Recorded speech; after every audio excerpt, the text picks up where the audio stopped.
And welcome back to the Financially Simple Experience. So friends, over the last few episodes, we've talked in detail around the sales process, how you can remove yourself from the epicenter of the sales process and hopefully drive your company to the 8-figure exit. That is our aspiration. We want to have an 8-figure exit from our company. Now, as you know, we've been talking specifically to financial advisors, but yet the content that we're discussing is directly applicable to you and your business if you're not a financial advisor. Today, I want to deal with the power of no, the power of the word no, N-O. It's not a word that we like to hear, and for many of us, it's not a word that we like to say. But the 8-figure exit requires the correct and the right client base. You say, well, Justin, what is correct and right? We're going to deal with that today in detail. You see, your sales process must limit the entrance of wrong clientele, and while at the same time attracting for entrance of the correct or the right clientele. Again, the correct and right, we'll deal with that. What does that mean? In a nutshell, we have to stop saying yes to everybody. We have to stop saying yes to every single prospect that wants to engage us for our services. So I want to dive into detail today, the power of no, the power of the word no. As you think back, when you first came into the financial world, perhaps when you first bought your practice, when you first started your practice, or even maybe as of late, anytime you had the opportunity to attract a new client, we are quickly engaged and we want to bring them in as quickly as possible so that we can begin working with yet another client. And we often, after the day, we go home, we talk to our family, our friends, and it's like, man, I got another client today, and we're so excited. We're so excited. As we often say in the early days of our business, we get so excited that we'll work with anybody who will fog a mirror. But friends, as we drive our companies, as we push our companies, as we build our companies for this 8-figure exit, there has to be a shift in our mindset. You see, there is a certain psychology to yes, the word yes, versus no. I challenge you to do a little research here. Do you realize when you say the word yes, endorphins kick in? You feel great. Yes. There's actually sales strategy around making the sale on Friday because people are more apt to say yes on Fridays than on Mondays. Because we love to have the power to say yes. Versus no many times carries negativity with it. We hear no so many times. Think about as you perhaps have raised children. I can remember raising our 3 children, and it's like, hey, don't touch the fireplace. No. And before long, they start repeating, no, daddy, no, daddy. It's like, don't tell me no. And our hair stands up on the back of our neck when these little rugrats start telling us no, because we do not, as humans, like the word no. Unfortunately, though, as we're trying to drive our companies to an 8-figure exit, as we're strategically building our companies, the word no is going to come about more and more and more. You see, if you continue to say yes to anybody who wants to come into your company just because they can fog a mirror, if you continue to say yes to any client that doesn't fit your mold or your strategy or your core processes, then what you're going to ultimately deal with is business constraints. One of my favorite books when it talks to constraints in business was written by Goodbread, which is called The Goal, Goal. It's a favorite book of mine. In fact, somebody just asked me this week, hey, Justin, I've earned my designation, this particular designation. What is one book outside of this designation that you think every business owner needs to read? And I'm like, you have to read The Goal. Mr. Goodbread does a great job explaining constraints. Inside this book, he actually makes a statement that I want to bring out. It said, constraints determine the performance of a system. A constraint is anything that prevents a system from achieving a higher performance relative to its goal. A system is any collection of interconnected parts sharing a common goal. In our company, we have an operating system. It's interconnected parts sharing a common goal. If you look at the operating system of your phone, it's interconnected parts sharing a common goal. See, if we continue to say yes to anybody and everybody, letting them into our client pool, then what we're doing is we're causing constraints within the business. And it will matriculate, it will magnify as you go through the due diligence process. You'll start seeing some constraints from the outside looking in. This is where so many times as business coaches that our coaches in our company will look at a a client and they'll say, hey, we can see some constraints here. It's almost like we're calling your baby ugly, which we are, right? But the reason for it is we want to drive the company to an 8-figure exit. So therefore, we're going to have to remove the constraints within the company. One of the best ways to remove the constraints in the company is to simplify the offering, simplify the clientele. I'm reminded of Chipotle. It's a franchise that's now, burned ablaze across the world for that matter. It's a relatively simple concept. If you walk into their restaurant, they have a very simplified menu. It is not the old Burger King slogan, have it your way, right away, that you can build anything and everything you want. And because of the simplification of offering this particular product to this particular customer base, it has allowed that company to accelerate its profits and its footprint. This concept of constraints is supported by the Pareto principle. Perhaps you've heard the principle of the rule of 80-20. Which states that roughly 80% of your company's profits come from about 20% of your clients. 80% of your company's profits or revenue comes from roughly about 20% of your clients.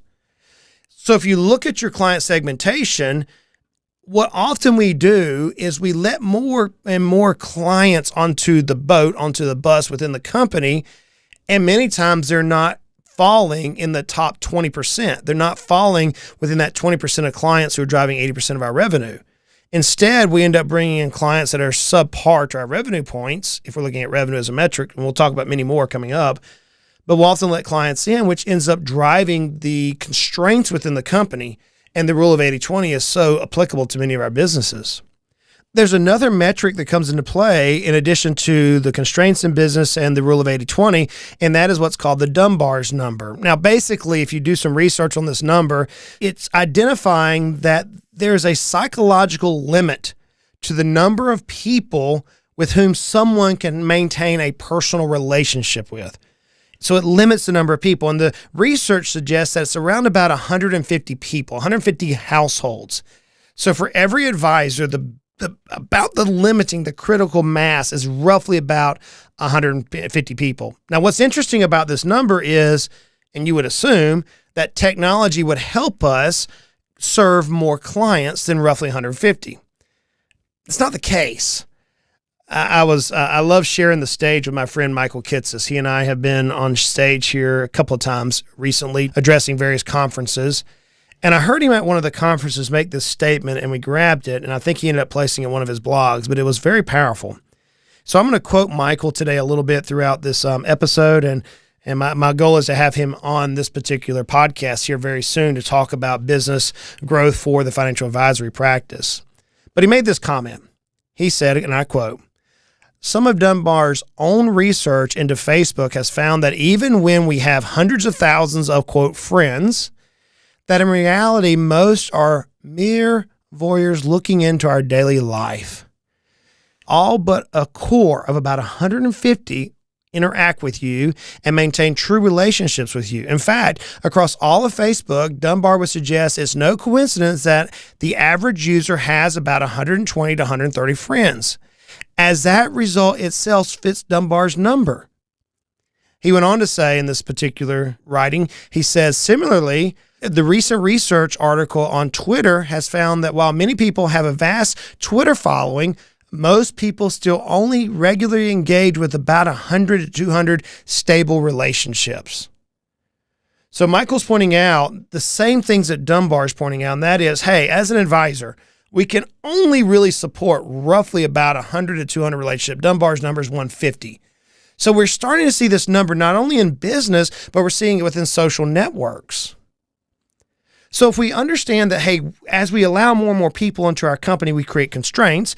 As we allow more and more clients into our company, we're going to now see the rule of 80-20 begin to magnify even more. And as we allow more and more people into our company, we're going to reach this critical mass where we're going to be forced to serve potentially more people than we can have personal relationships with. And as such, attrition and value will begin to suffer. What is our goal? Our goal is to build a company for an 8-figure exit. That's the goal. How do we do it?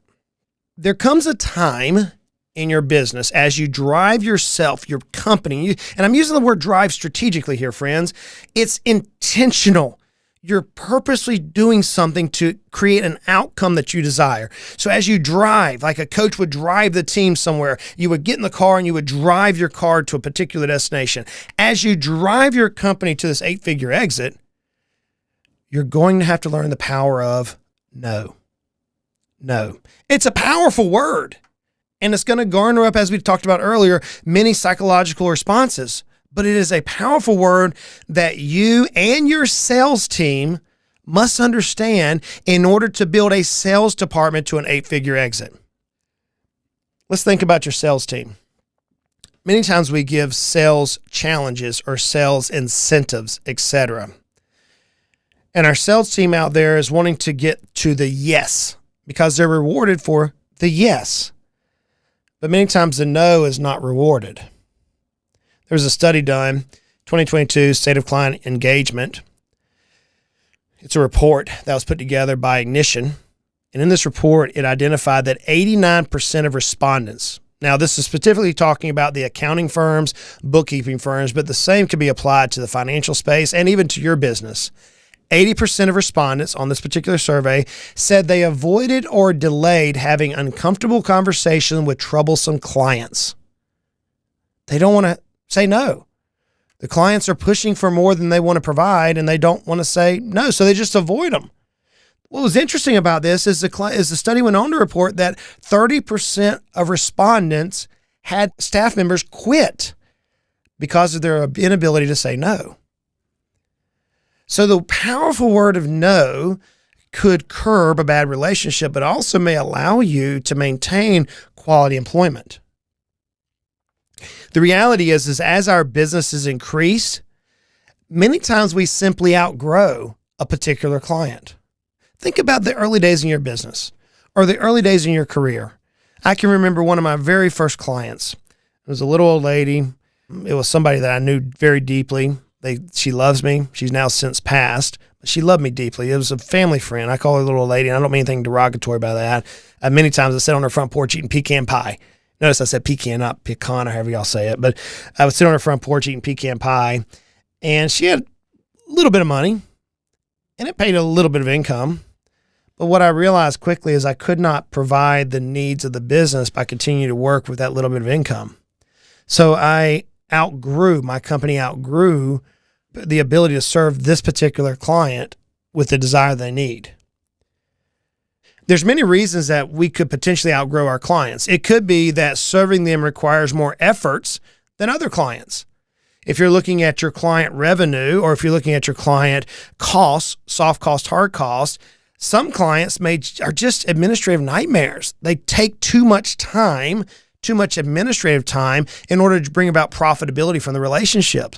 So you may outgrow the ability to serve them as you're trying to create scale and efficiencies within the company. And that's okay. It's okay. Another reason why we could outgrow the client is they may no longer need what the firm is offering today as they once did. Maybe, just maybe, they needed a one-time financial plan, and you provided that one-time financial plan. But now you're working with clients that need financial planning on an ongoing basis, where they're paying you an annual fee or a monthly retainer style fee versus this one-off type of client. Simply, your offering has outgrown what some clients may desire. And that's okay. See, we often have this idea that what we're going to do is we're going to just keep our current clients and we're going to add new ones to the top of it. And in the early stages of our advisory firm, it makes a lot of sense for us to do that. However, as our advisory firms grow, we become specialists in certain areas. Maybe your specialty is that around pensions. Maybe it's around long-term care planning. Maybe it's around estate planning or advanced tax planning.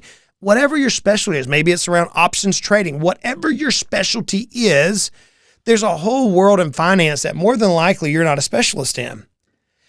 As a direct result of our expertise bubbling or our expertise becoming more profound, there is a cost inefficiency that comes with the growth problem. And if you don't address that, hey, I'm very good over here and I can make X number of dollars per hour working in this relationship, but I'm making $10 an hour over here in this relationship by offering a different service. Unless you address those, then what's going to happen is you're going to compound the problems instead of changing the business. See, we're trying to go to an 8-figure exit. In order to get to an 8-figure exit, it's actually simplification which drives us to that point. So in the early days, we as business owners say, hey, I want to work with anybody and everybody. But then as our business grows, we then find ourselves specializing. And so we need to narrow our scope. So this idea of we're going to maintain existing clients just by adding new ones can actually compound the problems. But why is this? Why is this? Because advisory firms don't scale in the same way that other businesses do. Let's think about this. In my previous life, I owned a landscape company. And if I wanted to have a dynamic quarter or a dynamic 6 months or a dynamic year, I could advertise significantly without the oversight of compliance, which often frustrates us, but I could advertise significantly. And I knew for every client coming in, I could go out and do a big job and I would get paid instantly. In the financial advisory space, especially those of us who work in the fee space, let's say you garner a new client that's going to move over a portfolio to you and they say yes. Chances are it's going to take you 12 to 16 months before you see the annualized value of that client in your pocketbook. In my previous company, I could do the job and get paid right then. But in our companies, we do the job on the front part and then we get paid as a long-term trail revenue. So our companies in the financial advisory space do not scale with instant growth of revenue in the same capacity as other companies. We saw this detail during the COVID pandemic, whenever we were having to spend countless hours helping our clients through the various struggles that we were all facing, but not being able to potentially charge them any additional income. We had a higher outlay of employee cost with no additional revenue. My buddy Michael said this. He said, quote, "The simple truth is that growth doesn't solve profitability problems in advisory firms. It compounds them, and not in a good way." Man, he is so true about that. And so if we understand that growth is going to compound the problems, therefore we need to look at a way in order to simplify, in order to graduate low or non-profitable clients to a marketplace where they can be served while at the same time guiding our top clients, A clients, if you will, platinum clients, whatever your term is. We want to start guiding new clients to that top 20 percentile. So how do we do it? We talked about the sales process in detail over the last 2-3 episodes. But now as we dive into the sales process another step, another layer deeper, I'd like for you to consider disqualifying bad fits. We're going to define bad fits, perfect client, et cetera. These terms I've been kind of loosely thrown around. But I want you to consider this in your sales process. Disqualify the bad fits. Disqualify the clients that will not be in your top 20 percentile. Why? According to HubSpot, which is an unbelievable marketing technology company, it has a very good data point to which it can do its research from. They said this, quote, "This," talking about removing bad fits, "this sets the foundation for a long and healthy relationship. It ensures that you are building a quality customer ecosystem and decreases churn." See, as you approach this 8-figure exit, one of the things that's going to happen through the due diligence process is the buyer is going to request, hey, I want to see your top 20 or 50 revenue producing clients. There's going to be a question attached to that. How many clients left within the past year, 2 years, 3 years, I've seen it all different things, that would have qualified for this top 20 clients or 50 clients? What is your current retention rate? What is your current attrition rate? There's going to be a number of questions around churn. There's going to be a number of questions around the quality of your clientele. And so what HubSpot is identifying is that the fact that we have bad fits within our client book, within our customer base, the fact that we have bad fits could and probably will harm your sales price. Again, we're trying to get to the 8-figure exit. So how do we disqualify? So we know why. So how then do we disqualify the bad fit? There's many strategies you can do here, but ultimately one of the first things you can do is you can adjust management expectations. You can adjust the expectations. I've said this quote recently a lot because I've been watching businesses kind of struggle through this newfound growth post-COVID. John Maxwell made the famous statement, which I believe the older I get, the more profound it is and the more simple it becomes but harder to deal with. And that is this: everything, the 8-figure exit, your stress level, your client experience, everything rises and falls on leadership. Maxwell had it right. So one of the things that comes about is our managers, or you, the executive, we expect things that are often unreasonable. You see, we as managers, I'm going to put myself in this shoe because I find myself guilty of this. We have expectations to have a strong impact on how our sales reps or our sales team approach prospecting. We want to focus on high conversion ratios. We want to focus on a pipeline, which is not bad things to focus on. And we want to look at our opportunities. We want to look at, hey, how many of these potential leads are we converting? And many times we do so in a vacuum that discredits or is in addition to the quality of the client. You see, by not focusing on the quality of the clientele, we'll drive up the number of bad opportunities that are in our pipeline.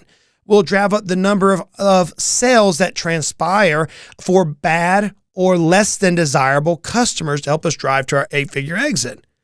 So many times the managers or the owners are our own worst enemies because we want to see these conversion numbers come into play. However, it could end up harming our 8-figure exit. What if for a period of time, we gave our sales team the latitude to disqualify and be rewarded for disqualification? And at that point, you're saying, Justin, have you lost your mind? Do you know how much money we pay to get a prospect or a lead to our door so that we can sell them on our service? I do. I'm very familiar with it. I've looked at these numbers. I've looked at hundreds of businesses over the last 2 decades. Very familiar with how hard it is to get a qualified lead.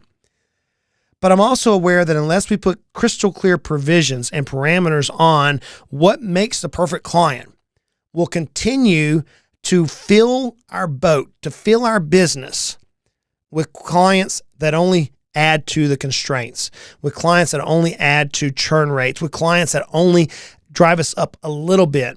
Friends, there's a reason why many financial advisors don't have the 8-figure exit. There's a reason. So if that's what we're trying to do, we're going to have to do the things which successful people who've already experienced the 8-figure exit have done. Not only that, but we're going to have to do the things that investors who want to pay us 8 figures expect to see. In order for us to achieve that, one of the things we have to do is qualify our clientele a little better. You see, one of the risks is that our sales reps will, as the old saying goes, throw the baby out with the bathwater. They'll discard deals that might have been winnable. That's a fear we have. Hey, they're gonna throw away a prospective client that might have been winnable because we're given the ability to say no. And I understand that. This is where the sales process, your lead sheet, your client sheet, the various data points that you're helping your sales team become successful with the type of clientele that you desire to have comes into play. So you've got to coach your team there. You see, the objective that we should have as managers, as executive, as owners within our company is to strike a perfect balance, a good balance, a correct balance, a right balance, whatever term you want to use there. We want to get a balance between what our expectations are and what our sales teams can deliver. That's what makes a great sales process. How do you do it? It's about give and take. It's about give and takes. See, during the courting period, from the time you receive a referral, from the time a lead comes through one of your marketing efforts, et cetera, however you're getting the lead, there's this dating process, kind of like what perhaps you and your significant other did in the early days of your relationship. You give a little bit of information, they give a little bit of information. You give a little bit of information, they give. And as you start exchanging this information, it gives you both comfort. It also gives you the ability to see how the other party is thinking. We had to do this through our Financially Simple experience. We have so many people that read the content, that reach out and say, hey, I need help, that in the early days, we were inundated with bad prospects, with clients that would not meet the expectation of our business. So we had to give the prospect a consistent out, whereas we gave them more information, they could elect no, or they could elect yes, I want to move forward. So through this give and take, this relationship that often took 5, 6, 7 different contact points, most of it electronically, we were allowing the client to consistently elect yes. Yes, I want this. Okay, give us a little bit more information. Yes, I still want this. Give us a little bit more information, etc. So as we were building this dating relationship, it made it to where whenever we actually got to the lead call, the phone call, the referral, the client, etc., everybody was more qualified, and our conversion rate from lead to client conversion rate was significantly higher, and we were adding A clients, or we were adding our top 20% clients. See, friends, it's a qualifying event. One of the hardest things that we have to deal with is being comfortable with saying no. But more specifically, we have to be comfortable with saying no to the wrong fit within the clients that want to join our company so that we can say yes to the right ones. How do we do that? One of the first things you're going to do is you're going to segment your book of business. Now, look, we've talked about this ad nauseum, but yet it's amazing to see how many business owners, no matter what industry they're in, do not segment their clients. You know, in my 20 years of coaching businesses, I've noticed that business owners many times look at revenue as a metric, which is fine. I didn't do that. I looked at the quality of the relationship. Did I enjoy working with them? Another one may say, hey, look, where are we getting referrals from? Let's build our company around a referral strategy. In my early days, I have a very dear friend of mine who's a dentist that referred many dentists to me. Didn't really understand the dental markets in the early stages. Now I know them very well. Because of the referral relationship I had with this particular dentist, our company then moved into consulting with a significant number of dentists nationally, and we were known as such. So you may look at segmenting your clients based on the referral or referee or the center of influence. You may segment your clients based on the most profitable service. Many times in the financial space, advisors are focused on assets under management. Hey, how many assets can we gather and what's our fee? We're starting to see a trend where more and more financial firms are focused on fee only or fee based or a fee for service, retention style, almost like a subscription model financial planning system. You may segment your clientele based on the offering that you prefer. Hey, we want to lead with financial planning. And so therefore, if a client's not going to engage us for financial planning, they're not the right fit. I've seen people do that. So you could segment your clients by offer. If you segment your clients and you have your A, your B, and now you look at your C, I want to make a statement here that I think is extremely powerful. And that is this. The clients or your C-listers, the people who you see within your C level of your company, are part of your firm's past, but not necessarily part of its future. You see, as you look at your segmentation, you see this bottom tier, whatever, however you're going to segment it. Maybe you do, like I mentioned earlier, 20% of the top for the Pareto principle, 60% is your B clients, and the bottom 20% is your C clients. Your C listers, they may have been there in the past, just like the little old lady who changed my diaper. She was there in the past, but the company quickly outgrew the ability to help her. She became a C lister. So you're going to see people on the C list that are not necessarily part of the future. And it gets very difficult trying to decide on, do I let this client go or not? If I'm being completely authentic, which I try to be often, and if I'm being completely transparent, whenever I segmented my clients some 5, 6, 7 years ago, there are some C-listers. Some of the C-listers we let go. We said, hey, we're just not the right fit for you. Let me introduce you to somebody else. Some of the C-listers, we made a plan to see if we can move them from a C-list to a B-list client. Some of the C-listers remain a C-list, and I still work with them to this day. It wasn't, if I were segmenting the clients, which I did at that time based on revenue, my C-list clients would not meet the parameters ever become an A client based on revenue. But because of a deep-seated loyalty that I have to some very dear people I love, I still work with these individuals regardless of what the segmentation said. So whenever we as business owners are driving our company, there is this metric, this dynamic that we want to be super analytical and follow the fundamentals, but there's also this human element. And I'd be remiss if I didn't recognize that. My challenge to you, though, is segment your clients and look at them and determine, are they in the best place? You see, those people that I held on to, like I mentioned, they changed my diapers. They trust me. I sit on the front porch and eat pecan pie with them. I've been on for 40 plus years. It doesn't make business sense, but it's me, it's my heart, it's my passion to work with these individuals. But there's a far cry between an individual that I've known for my entire life who changed my diaper as a baby than those who I don't know from Adam's house cat, as the old saying goes, that I don't know, and then now we're going to bring them into the firm just because they could be another client. It doesn't make sense, friends, for us to introduce or to keep clients that are not near and dear to our heart for whatever reason within the C list. So one of the metrics you can do is you can identify your C list and you can flip them to perhaps a junior advisor, somebody who's getting, who's just starting out, a baby bird, if you will. You're trying to train them. A C list is a client that you can shift, and if the junior advisor and that client doesn't click and the client chooses to leave, it's not going to harm your revenue. Not a bad move. It's very difficult. It's very difficult to let a client go. It's very difficult. My challenge to you as you trim the fat, I can remember my grandma, whenever she was putting a ham in the oven, she would trim the fat off the ham and she'd put the fat in the bottom of the pan. That was her way of doing things. She said, son, I'm trimming the fat. I'm trimming the things off that we don't want on the ham. We're going to use it because it can help us a little bit for right now, but we're not going to use this long term. So the old trimming the fat metaphor, I can remember this as it conjures up memories in my own head right now. As we trim the fat, so to speak, using that as a picture background, it's very difficult. Why? Because some of the clients were with us when we started our company and we're loyal to them. It's very difficult. Why? Because we know we can help them and they need help and we're a kind people. Forget profitability. I get it, friends, but we're driving to the 8-figure exit.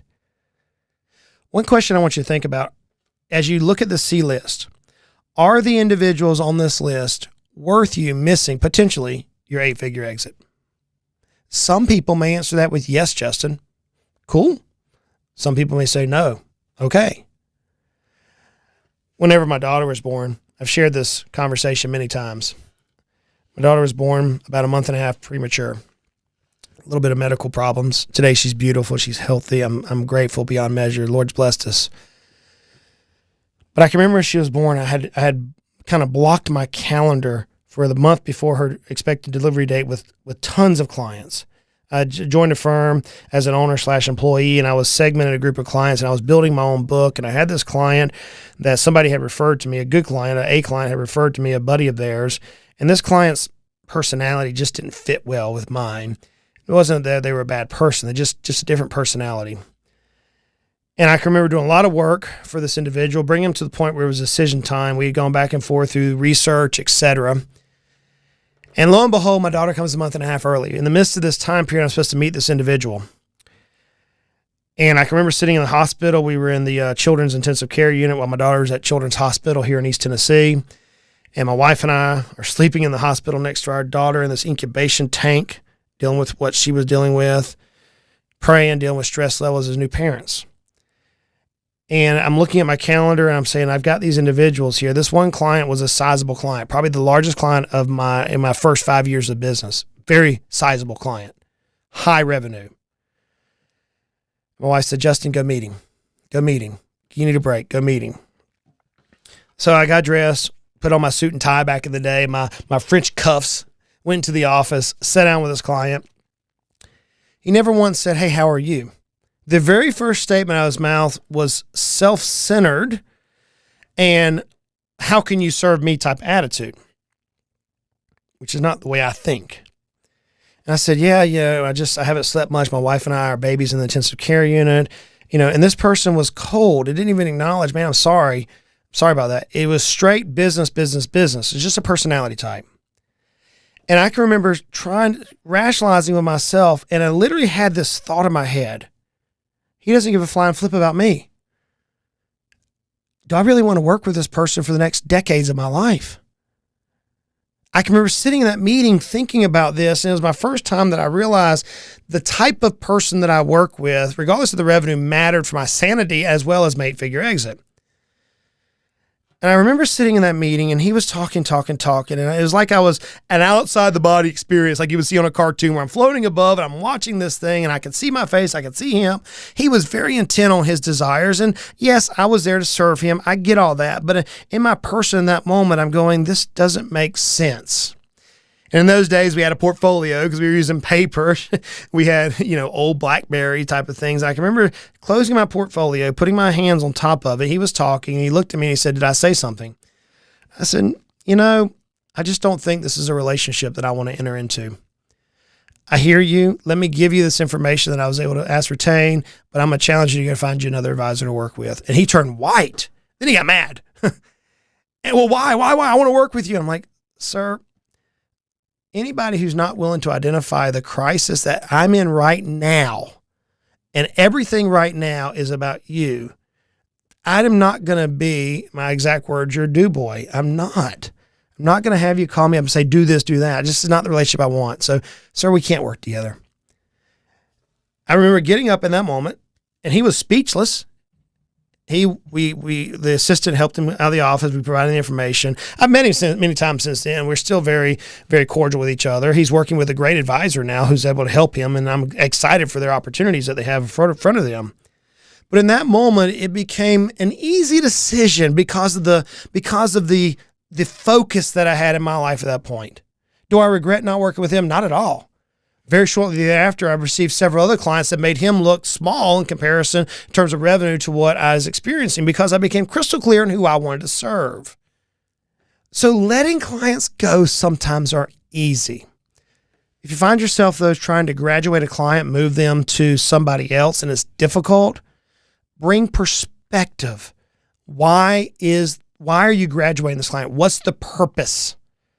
If you're the proprietor seeking an 8-figure exit, that's your purpose. If that becomes your ethos to, hey, we're going to drive this to an 8-figure exit for my family's benefit, for a philanthropy benefit, whatever it may be, then you are able to graduate a client a little bit more seamlessly. I want you to think about something. The C-listers typically refer C-listers. The old saying, birds of a feather flock together, right? You very rarely see a goose flying with a duck. It just doesn't happen. You rarely see a penguin and an ostrich in the same area. It just doesn't happen. Birds of a feather flock together. Old saying, right? The reality is that those individuals that you see comprised of your C list, they're the sum total in net worth of their 5 closest friends. There's been studies that prove that. Yes, they may know somebody who's super affluent, but more than likely that C-lister is not going to refer you an A-lister, more than likely. Now, I realize there's always the exception, but C-listers typically refer smaller revenue, incorrect client types. Let's say your C-lister is not a revenue type, but it's a personality type. They're going to refer other people that are their personality type. I don't do good working with medical doctors. So for me to work with medical doctors who they're going to continue to refer medical doctors would drive me crazy. It's not that I dislike them. It's just a personality type that I don't drive with. There's a report done by Charles Schwab Advisor Services that reports that 68% of new advisory clients come from referrals. Think about that. Almost 70% of new clients come from referrals. So if you segment your client base and you're trying to help your team say, no, this is not the right fit, keep in mind that those customers that you currently have that are not going to help you reach your 8-figure exit, they're going to more than likely refer people that are not going to help you reach your 8-figure exit. Because 68% of clients refer, or 68% of new clients come from referrals. Wouldn't you rather have 2 or 3 more A clients as opposed to 100 or more C clients? I would. I want to drive our team to the 8-figure exit. You could start policing the sales process through a couple of ways. You could put things in place like a client profile. That's what we did. We had Frazzle Frank. You've heard about it on the podcast in the past. We wanted to work with Frazzle Frank or Frantic Fanny. That was our client profile. If somebody didn't meet that profile, they weren't a good fit for our company. You may set a minimum fee. You may say, hey, this is our minimum fee. You may set a product service offering that, hey, if you're going to work with us, you've got to go through this strategy, this process. There's many ways that you can ensure that the clients that your sales team brings into play meet the qualifications you desire. You see, as we look at clients, we have to remember that our passion that we have for the client is going to shine through. We want people to feel like we care about them and we genuinely do. So as we narrow our personas, remember passion is a way that we can narrow it. Profitability. We don't want to bring in clients that are going to be unprofitable. We want to remove clients that are unprofitable. And then procedures. Every time that you bring in various types of clients, the procedures change, and thus, as we mentioned earlier in the episode, and thus is going to cause constraints within your company. If you want to reach an 8-figure exit, you're going to have to do the things that companies who've already gone through an 8-figure exit did, which means you simplify the processes, the procedures. in place. So friends, let me challenge you as we wrap this up today. A call to action. You're working on the sales process. You're identifying the weaknesses to enable your team so that the team can become the best-in-class sales team. You've already removed yourself as the owner, as the executive from that particular role. And now you're diving into, in order for us to reach the 8-figure exit, we have to have a client mix, which is going to help us numerically get to that number and is going to stick with us through the exit. We don't want flight risk here. So let me ask you the question. What do you need to do within your client segmentation, within your client book, within your sales process to empower your team to say no? What do you need to do? You see, the more often this you say no to the wrong clients, it'll ever shine a light on those clients that you want to say yes to. Friends, I hope this has you thinking. I hope as we drive our companies to the 8-figure exit that you can taste it, you can see it, because so many of us have already accomplished this. I want you to be able to do the same thing. If you need help, reach out. We have business advisors that know how to help you reach your goals. We have business advisors that know how to help you cover or erode the wealth gap, the profitability gap, the value gap, all these things that we talk about in the podcast. We have advisors who can help you. Until next time, friends, y'all go out and make it. It's not going to happen unless you do it intentionally. Y'all go make it a great day.